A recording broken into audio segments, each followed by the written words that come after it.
Those of you who have followed the struggle for improved rights for Ontarians with disabilities will surely know the name David Lepofsky. For more than 4 decades, David has been a leading figure in that struggle, prodding and sometimes shaming politicians to do more and educating the public on why helping people with disabilities actually helps us all. He has written a memoir. It's called Swimming Up Niagara Falls, the battle to get disability rights added to the Canadian Charter of Rights and Freedoms, which was David's prime mission 40 years ago. And unlike every other author who comes on this program, David is making his book available online for free. And here's David Lepofsky. It's great to see you again. It's great to be talking to you again, and in person. In person, which is beautiful because, of course, during COVID, we chatted quite a bit, but always on Skype, so this is much better. Thank you for coming in. David, before we talk about that fight for charter rights, I want to go back, because when I read this book, you know, I've known you a long time, but I learned a lot about your background I did not know. And I want to start with that. You are blind today, but you were not born blind. When did you start to lose your sight? When I was born, I had no eyesight in my right eye at all. My left eye had near vision, so I could ride a bike during the day. I wasn't supposed to at night. Of course, I did anyway. I could read a book if I held it up to my nose, about 2 inches away. I could, at your distance, if this room is lit well enough, I'd know who you were. If you were, say, 15 feet away, I'd know you were there. I wouldn't know who you were. Starting around partway through, between age 13 and 14, my vision slowly, in my good eye, slowly started dropping. At the time, we didn't know why, and it gradually dropped till it was pretty much all gone by the time I was 20 or 21. So take us back to those teenage years, which are, of course, difficult enough for people who don't have disabilities. You know that the day will come as a teenager when you will not be able to see anymore. How depressing was that for you to go through? The actual truth at the time was we didn't know if it would stop, that it might park itself on a particular point in time and not get worse any longer. So I kind of dealt with the day-to-day of adjusting gradually as vision got worse. It wasn't the kind of thing where you wake up one morning, you know, at age 15 and suddenly you can't do something. It was very gradual. So I was slowly learning the skills I needed to be able to function without reading visually, without being able to find my way around visually, and so on. And I, you know, if I thought about it, I just thought, let's get through what I'm getting through right now. And oddly, the interesting thing was that my mother, who passed away 11 years ago, it was a huge cause of my success. She was trying to put on a brave face so I wouldn't get worried. And I was trying to put on a brave face so she wouldn't get worried. And the effect of it was we both got each other through it.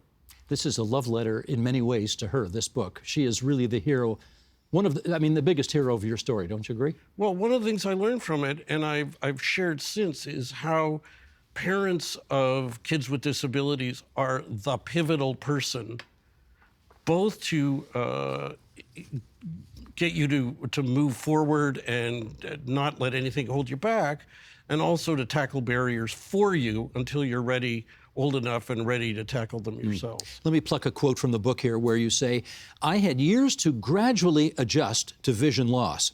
By the time my last bit of eyesight vanished, I was fully armed with all the adaptive skills I needed to live independently without eyesight." Tell us about those adaptive skills, like what? So by then, we didn't have talking computers yet, but I was using audio books to read. I was typing on a typewriter. I was dictating notes onto what we then used, cassette recorders, to record school notes. And I had learned white cane skills. One of the most important skills when you first lose your eyesight is being able to get around safely, knowing where you are and being able to get around. It's called orientation and mobility. Well, I had gotten white cane lessons. In fact, oddly, the person who gave me that training decided to give me training as if I was totally blind, even though back then I was still riding a bike. At the time, it made no sense. In retrospect, it actually was a great assistance. All right. Let's go back to the early 1980s. Pierre Elliott Trudeau is the Prime Minister of the country. He introduces a Charter of Rights and Freedoms that ban discrimination based on race, national or ethnic origin, color, religion, age, or sex, but not disability. Now, when you learned disability would not be included in the Charter, what did you think? Well, I was livid. Sadly, I was not surprised because that was just the world we were in, legally and politically. But I was livid, and I thought, this is appalling, and this is not just an incidental little policy initiative. It was the top headline story of the day was Trudeau's reforming the Constitution, patriating it, and adding a Charter of Rights. So bang in the middle of the lead story, night after night, was an initiative that we were going to be left out of, and it was getting no attention. Well, they did hold public hearings on Parliament Hill about this, and here is how you, in the book, describe that process. Again, Sheldon, this graphic, if you would. How did an exhausted, untested, inexperienced, nervous, blind, 23-year-old law student find himself in front of an august committee of senators and members of Parliament who were holding nationally televised public hearings in December 1980? Okay, that's a good question. What's the answer? The answer is just a chain of events that you couldn't possibly expect in advance. I decided I needed a platform to do advocacy. Now, I don't want to in any way leave the audience with the impression I was the only one or I was the most important one. There were a number of us taking action on this issue within the disability community, but we didn't know who each other was or what we were doing. We didn't have an internet back then or other ways to connect up. For my part, I decided I needed a soapbox. So I happened to be on the provincial board of the Canadian National Institute for the Blind. So I went to them and I said, can I be your constitutional spokesperson? And after a series of efforts internally, which wasn't easy, I got them to say yes. Then, having learned that the public hearings were going on, I got CNIB to write Ottawa and ask for a slot on the hearings. Now, these hearings were being televised. They were getting a lot of attention. There were a lot of people who wanted to appear, and there was very little time. So our chances of getting an opportunity were kind of zero. It was zero enough that I wasn't planning for the eventuality in a systematic way. I wasn't doing any research. And then one day I get the phone call at my house, at my parents' house, while I'm waiting to eat dinner from the House of Commons, asking if they were reaching the CNIB. They were reaching my mom and dad's kitchen, and inviting us to make a presentation 36 hours later. Go, go, go. Interestingly enough, and again, this is something I learned new about you that I didn't know before, there is a passage in the Bible that motivated, I guess is fair to say, a lot of your work. It's from Leviticus chapter 19, and it says, "Do not curse a deaf person or place an obstacle in front of a blind person." Now, what have you read into that passage that perhaps others have not?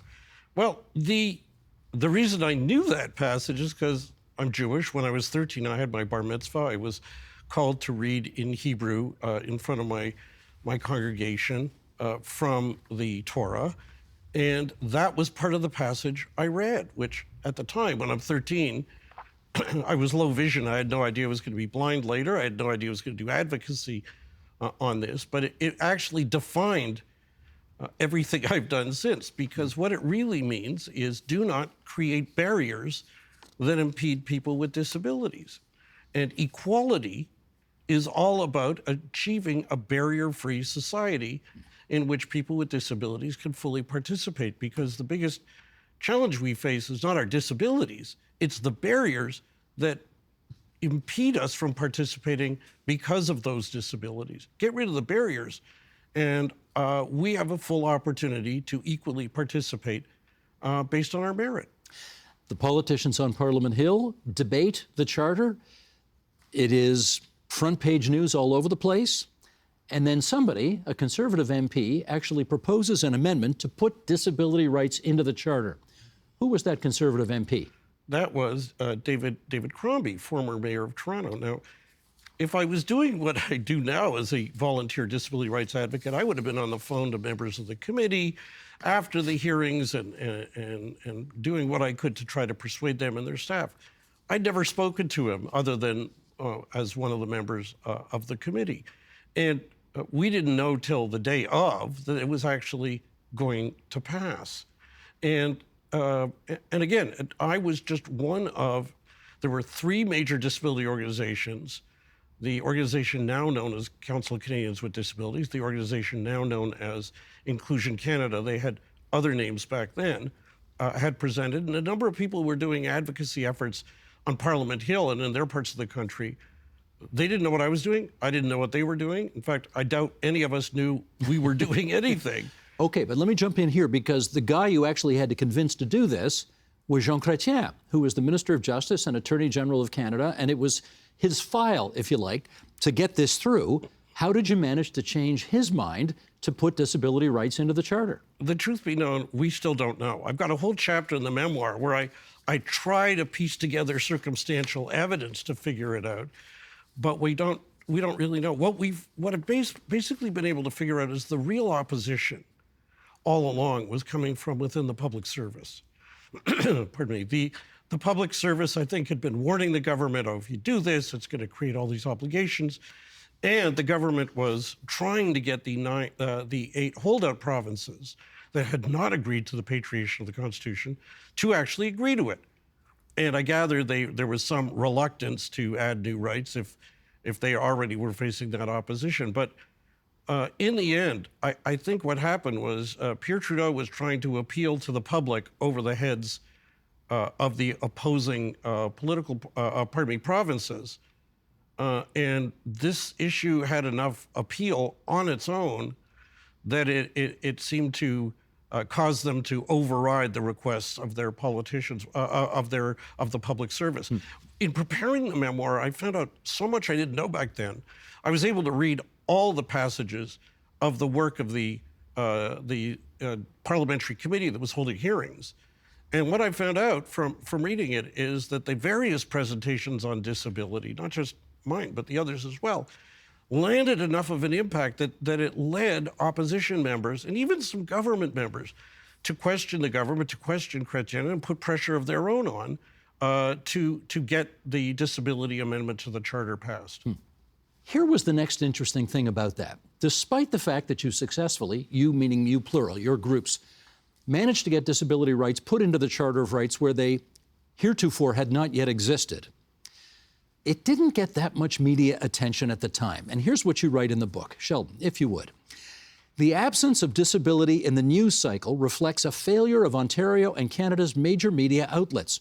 The reality is that people with disabilities regularly face discrimination, not just in attitudes, but in the physical and digital environments in which businesses and government operate. People with disabilities are over 1/5 of the population and reflect a larger population than many other equity-deserving groups whose rightful challenges are far more prominent in news cycles. And I guess the question is, why is it that way? I should be asking you, you're the journalist. Well, I'd like to say, at least I hope, that we cover these issues here pretty well. Well, you and your program lead on this, and I wish the rest of the media would follow more. Now, some of our audience watching today may recognize me because I've been periodically on the media, but what they might not know is that for each time there's coverage of a story that we or others in the disability community bring forward that gets coverage, there's about 100 or more that don't, that we try to get coverage on, and it's a real uphill battle. It was worse in 1980, no question. We're doing better with the media now, but it is still way harder than it should be, given the newsworthy ingredients of the barriers that people with disabilities face, kids with disabilities in school, in hospital, adults with disabilities, everybody in the healthcare system, and so on. I want to push you on that a little more because, you know, if you do the math, there are those who are currently disabled.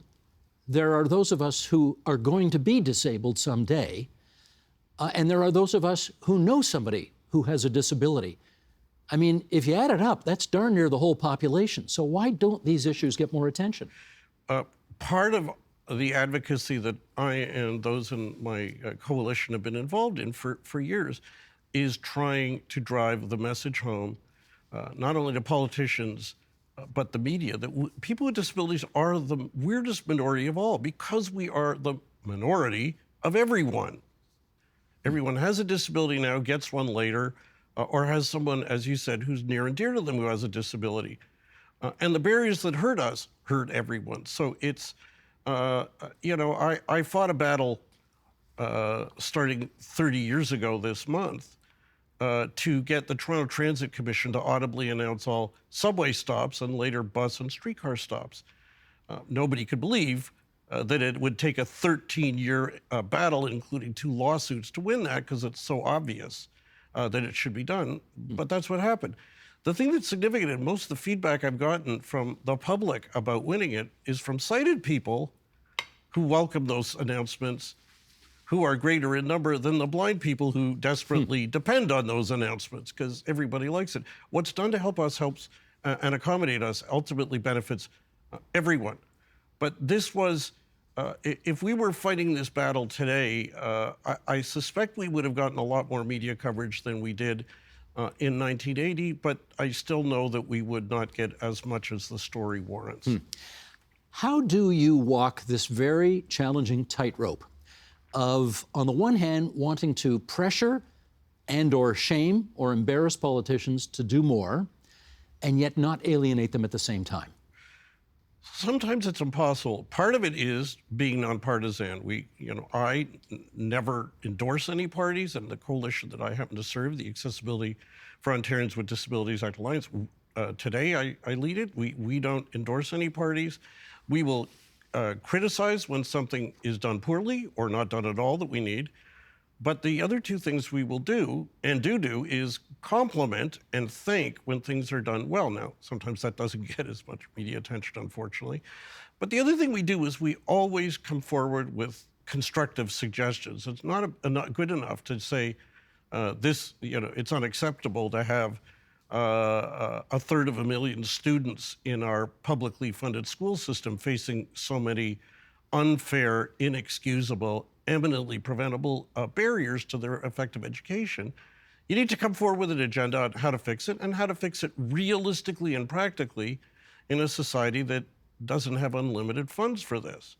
If the thank yous don't get as much attention as they ought to, maybe we should use this opportunity for you to tell us who, over the years, which politicians do you think have done the most to secure and advance disability rights? I'm not sure I could just name somebody sort of categorically and that quickly, but I can tell you from the story that I cover in the memoir that a couple were particularly critical. The opposition members, David Crombie, who brought the motion for the Tories, Sven Robinson, one of the opposition members for the NDP, who just kept asking questions of Jean Chrétien and others. Chrétien himself, though I don't know how much he actually had to do with the decision, clearly had to be part of the decision. But a key player was David Smith. He's now deceased. He, at the time, was a new backbench member of the Liberal caucus in Ottawa. He had headed a parliamentary committee to hold hearings on the needs of people with disabilities that we all thought was probably a little more for show than action. Not on his part. But he took it on himself to internally lobby within his own political party behind closed doors. And he, if we hadn't had him doing that, I don't know if we would have succeeded. True to your nonpartisan nature, you managed to mention a Liberal, 2 Liberals actually, and a Democrat and a Conservative. So well done. There you go. I want to ask you now, with the benefit of more than 4 decades of case law in the rearview mirror, has the inclusion of disability rights in the Charter of Rights and Freedoms actually made a difference? The answer is yes, but not enough. There is no question that we are better off now than we were then, and that either cases or government action inspired by the fear of litigation has made a difference. The problem we have right now is our legal profession isn't sufficiently equipped to represent and effectively serve people with disabilities, because our law schools do a good job of training law students to be lawyers, but principally for clients without disabilities. That's not by design, but it's by result. That's why I'm now at the University of Western Ontario and at the University of Ottawa's law schools, trying to add content to their courses in law school, so that lawyers are future lawyers are better equipped to deal with this. The other thing is there are two other huge impacts that the Charter's Equality Guarantee has achieved for us. The first is we now have generations of people with disabilities who've grown up as seeing themselves as rights holders. They've got rights in our Constitution that are explicit, and that is a huge difference from the world in which I grew up and during which I lost my eyesight. And the other thing is that the Charter of Rights guarantee of equality to people with disabilities was a key driving force that led 5, at least, provinces of Canada and the federal government to pass accessibility legislation. Ontario, Manitoba, Saskatchewan, British Columbia, and Newfoundland, and the federal government in 2019 have all passed accessibility legislation in an effort to more effectively implement the rights that the Charter gives people with disabilities, because otherwise we got to fight barriers one at a time, and that's quite a burden. If I recall, the Ontario legislature unanimously passed the effort designed to make Ontario barrier-free by, what was the date? What was 2025, just a few months from now. Okay. How are we doing in terms of meeting that deadline? I had the privilege of leading the campaign for 10 years to get that law passed. I've been leading the campaign, a volunteer effort to get the Ontario government to effectively implement it. Bottom line, we've made some progress, nowhere near enough. We are not going to achieve the unanimous deadline that the legislature set. Nowhere near close. The problem we have right now is that the current government has not got any plan in place that would either achieve that goal or get us as close to that goal as possible. We've been asking for it since the day they took office. Have you ever met Premier Doug Ford? He has refused to ever meet us. I've written to ask multiple times. He's the only premier in the past 2 decades who's refused to ever even meet. How about a minister responsible for disability issues in his cabinet? Well, I've met with every minister. Before this, I had met with the current minister, who's been in since they took office in 2018. Met several times early on. Now, other than one happening to bump into each other at an event at Queen's Park, we've asked for meetings. We've had none in the past over 2 years. And his office, the minister's office, doesn't even respond to our inquiries. Who's the minister? Raymond Cho. Raymond Cho is 88-year-old, I think he's the oldest MPP ever, good friend of Premier Ford's, has been in the cabinet, as you point out, since 2018. Why do you think he won't meet with you? Person to ask is Raymond Cho or Doug Ford. I mean, we've asked them, they don't answer, or we just get told they're too busy. If you could have that meeting with them, what would you tell them? I'd come in and say, here's why. We're the minority of everyone, and no politician can ignore the minority of everyone, either in how they govern or in how they face the voters. I'd say there's a whole lot of things you could do easily to speed things up. And moreover, you got to stop the practice of using public money to create new disability barriers, because they've been doing that. This government's done it. The previous governments have done it. We've called them to account on this. And I would imagine everybody watching this interview is going to think, I don't want my tax dollars used to create new disability barriers, but they're doing it as we speak. This is the construction of subway stations, of, a lot of public spaces, right? Yeah, you just see it. Public infrastructure or initiatives in schools that are not effectively designed. Now, I don't want to leave the impression they're not doing anything for people with disabilities, but I could point out clear, documented instances where they've used public money to create programs or build new infrastructure that lack proper accessibility for people with disabilities. David, we've got 30 seconds left, and I couldn't help but notice when reading the book that Star Trek gets a lot of references in your book, so I want to finish on that. And I suspect those who know Star Trek, particularly the next generation, will infer that the blind engineer, Geordi LaForge, must be your favorite character because, of course, you share that one important characteristic in common. Is that true? No, I grew up watching the original series. Mr. Spock is has been my inspiration for a long time. So no props for LeVar Burton, eh? But well, I certainly like the character.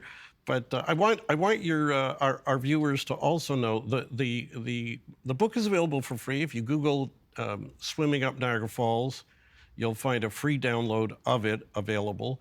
Working on getting it available as a free EPUB and a free audiobook.